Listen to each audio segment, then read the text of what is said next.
నేటి విద్యారంగం మీద రాజ్యం, మార్కెట్, మతం తీవ్ర ప్రభావం చూపిస్తున్నాయని తెలిపారు. విశ్వవిద్యాలయాలను నిర్వీర్యం చేసి తమ అదుపులోకి తెచ్చుకోవడానికి ప్రభుత్వం ప్రయత్నం చేస్తోందని, కేంద్ర బడ్జెట్లో యూనివర్సిటీలకు 60% కేటాయింపులు తగ్గించడమే దీనికి నిదర్శనం అని ప్రొఫెసర్ హరగోపాల్ అన్నారు. మేడ్చల్ మల్కాజ్గిరి జిల్లా ఏఎస్ రావు నగర్లోని అనుపురం కమ్యూనిటీ హాల్లో జన విజ్ఞాన వేదిక 5వ రాష్ట్ర మహాసభలు ఘనంగా ప్రారంభమయ్యాయి. ఈ మహాసభలకు ముఖ్య అతిథులుగా ప్రముఖ రిటైర్డ్ శాస్త్రవేత్త డాక్టర్ మహతాబ్ సోహ్రాబ్ బామ్జీ, ప్రొఫెసర్ హరగోపాల్ పాల్గొన్నారు. ప్రముఖ సామాజిక విశ్లేషకులు ప్రొఫెసర్ జి హరగోపాల్ విద్యా విధానం వక్రీకరణలు అనే అంశంపై మాట్లాడారు.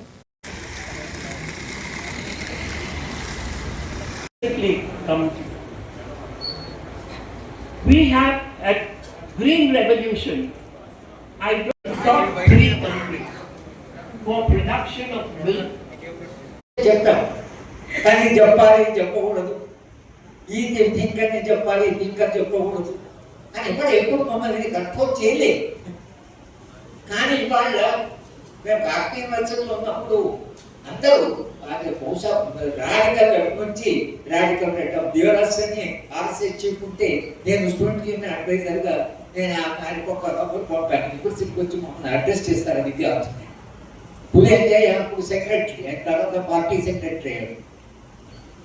అంటే ఏమిటి సార్ ఆయన ఇన్ఫ్లుయెన్స్ అంటే వినంటే అసలు ఏమంటాడో వినంటే సార్ ఏమంటున్నారంటే మనం వినకుండా మీరు అసలు ఒకే లైన్ కాదు కదా, ఎంత లైన్ వినండి. సంతోష్ మార్గి వచ్చాడు, సత్యం పుట్టుకుంటే సంతోష్ మార్గి, ఆనంద్ మార్గి ఆయన వరకు ఆయన ఇచ్చాడు. ఆనంద్ మార్గి కాషాయ పిలిచారు. పిలిచి ఆయన ప్రపంచంలో కొంతమంది తెలివిగా నిలబడుతుంటారు, వాళ్ళకి అధికారం ఉండాలి, అందరికీ తెలివి ఉండదు, ఈ ప్రజాస్వామ్య ఓట్లు ఇవన్నీ ఆయన లెక్చర్ ఏదో ఇచ్చాడు. మన పిల్లలందరూ పట్టుకొని ఆయన దుమ్ము దులిపారు. లేవనెత్తుతున్నటువంటి ప్రశ్నలు, వెతుకుతున్నటువంటి సమాధానాలు, ఆ ప్రశ్నలు ప్రగతికి తొలిమెట్లు. మన